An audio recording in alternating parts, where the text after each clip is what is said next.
حکومت نے یہ دعویٰ کر دیا ہے کہ انہیں رینجر نے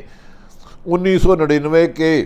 سیکشن 9 کے تحت گرفتار کیا ہے القادر ٹرسٹ میں، جس پہ ان پر مبینہ الزامات لگایا جبکہ حکومت ان کے پر ایک بھی الزام نہیں کر سکی۔ یہ وہی ہوا جس کا ڈر تھا کہ بلا آخر حکومت عمران خان کی بڑھتی ہوئی مقبولیت اور سپریم کورٹ کے حکم کے بعد الیکشن کرانے میں ناکام کے بعد، آئین میں ترامیم کر کے بعد، اب عمران کو طاقت سے کرے گا۔ دوسری طرف یہ بھی کہا جا رہا ہے چاروں صوبوں میں یہ حکم صادر کیا گیا ہے کہ عمران خان کے لیے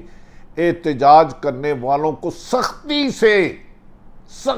سے مبینہ طور پر کچلا جائے، ان پر تشدد کیا جائے، کسی کو احتجاج کی اجازت نہیں دی جائے گی۔ اس وقت اسلام آباد اور لاہور سمیت کئی سڑکوں بند ہو چکی ہیں۔ یہ وہی ڈر تھا جسے ساری دنیا کہہ رہی تھی کہ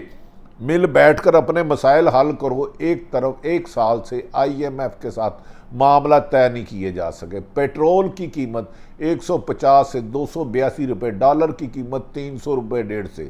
اور روزمرہ کی اشیاء میں 50% سے زیادہ۔ لیکن بڑھتی ہوئی مقبولیت اور الیکشن میں یقینی کامیابی کے بعد سپریم کورٹ نے بھی توہین عدالت کا تاحال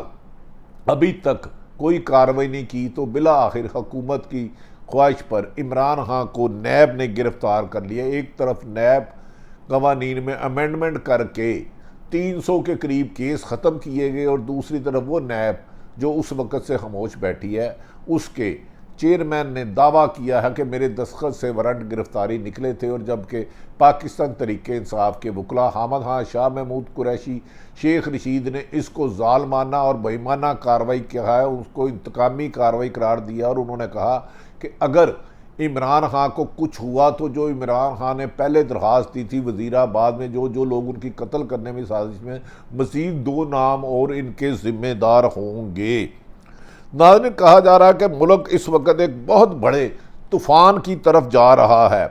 کچھ شخصیات کی انا، ضد، غصہ اور انتقام نے ملک کو ایک بہت بڑے امتحان اور سنگین حالات کی طرف ڈال دیا ہے۔ ان حالات میں عمران خان کی گرفتاری پر عوام کا غم و غصہ خطرناک حد تک زیادہ ہے، جبکہ حکمران میڈیا کو مینج کرنے کے لیے دھمکیاں دے رہے ہیں کہ عمران خان کی گرفتاری کو گول کیا جائے۔ عمران خان کو گرفتار کر کے ایسا لگتا ہے کہ حکومت سپریم کورٹ کا حکم عدولی اور ہائی کورٹ کی حکم عدولی کے باوجود عمران خان کم و بیشتر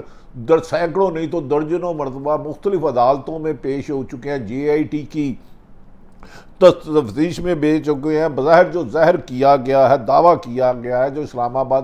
ہائی کورٹ کے کھاتے سے بائیو میٹرک کے دوران عمران خان کے سیکورٹی گارڈوں کو مار پیٹنے کے بعد گرفتار کر کے رینجر کا کہا گیا، جس کو بعد میں کہا گیا ہے کہ یہ نیب کیس میں گرفتار کیا گیا ہے۔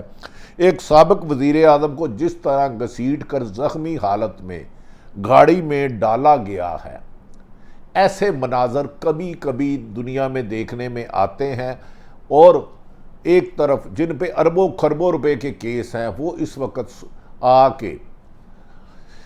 پریس کانفرنسیں کر رہے ہیں اور عمران خان پر الزام لگا رہے ہیں۔ یاد رکھیں کہ 10 اکتوبر کو جب عمران خان کی حکومت کو سازش کے تحت ختم کیا گیا تھا تو موجودہ پی ڈی ایم کے 60 سے 70% لوگ گرفتار تھے۔ آج وہ سارے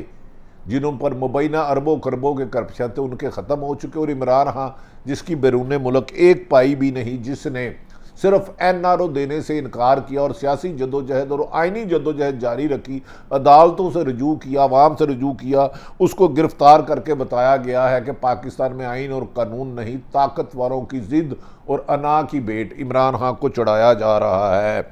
ناظرین، یہ بھی کہا جا رہا ہے جس میں کیس میں انہیں گرفتار کیا گیا ہے وہ کیس بالکل بنیادی جھوٹا، بے بنیاد اور حقائق کے برعکس ہے، اور اس کیس کے جو ملک ریاض ہے اس کو پوچھا بھی نہیں گیا۔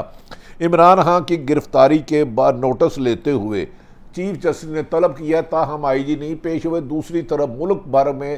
پاک عمران خان کے حق میں احتجاجی موومنٹ جاری کر دی گئی ہے، اور دوبارہ بڑے پیمانے پر گرفتاریوں کے لیے کریک ڈاؤن شروع کر دیا گیا ہے۔ یاد رکھیں کہ عمران خان کہہ چکے ہیں کہ ان کی زندگی کو خطرہ، اور ویڈیو ریکارڈ کرا چکے ہیں۔ کیا عمران خان کو جیل میں مارا جا سکتا ہے، جس کا خدشہ خود عمران خان نے اظہار کیا۔ اس موقع پر شیخ رشید نے کہا، عمران خان کو گرفتار کر کے ملک کو انارگی اور خانہ جنگی کی طرف دھکیلنے کی سازش موجودہ حکمران کے وزیر اعظم شہباز شریف اور انہوں نے نگران حکومت اور نواز شریف کو اس کا ذمہ دار قرار دیا، اور شہباز محمود قریشی نے کہا ہے کہ وہ بہت جلد اپنی پارٹی کے اجلاس کے ساتھ آئندہ کا عمل تیار کریں گے، تاہم عمران خان درجنوں مرتبہ اپنی گرفتاری اور قتل کرنے کی سازشوں کے انکشافات کرتے ہیں، اور بالآخر حکومت کی ضد انا جیت گئی۔ عمران خان گرفتار ہو گئے زخمی حالت میں، اور عوام سڑکوں پر احتجاج ہے۔ پاکستان میں آئین اور قانون کو آج ختم کر دیا ہے۔ پاکستان زندہ باد۔